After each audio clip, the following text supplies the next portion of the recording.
আসসালামু আলাইকুম। কেমন আছেন সবাই? আশা করি ভালো আছেন। আমাদের আজকে ছুটির দিন, দুই বোনের খাবার পাস্তা রান্না করলাম। তারপরে এখানে আছে শাক, পাঁচমিশালি শাক, টক মিষ্টি দই বানাইছি।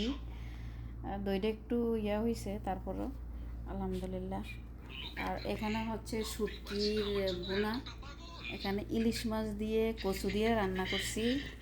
আর এটা হচ্ছে চিংড়ি মাছের তরকারি, ডাটা দিয়ে চিংড়ি মাছ দিয়ে রান্না করছি। আর এখানে হচ্ছে করলা পাতার মৌ, চিংড়ি মাছ দিয়ে করলা পাতার মৌ রান্না করছি। এখন কে কে খাবেন আমাদের বিখ্যাত খানা। হ্যাঁ, এভাবে আপনাদের রান্না করে খেতে হবে। যে যে এই আমার খাবারগুলো, ফেভারিট খাবারগুলো খেতে চান, সবাই এভাবে রান্না করে খাবেন নিজে নিজে। কারণ আমি তো দেওয়ার মতো ক্ষমতা নাই, দাওয়াত দেওয়ার মতো, কারণ সৌদির বাসা, এখানে আসতেও পারবেন না, খাইতেও পারবেন না। সো বাস কমেন্ট করবেন, শেয়ার করবেন।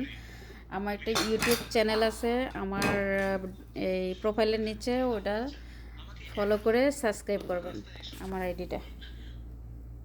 এই হচ্ছে আমার আজকের ছুটির দিনের আয়োজন, খাবার আমাদের দুই বোনের।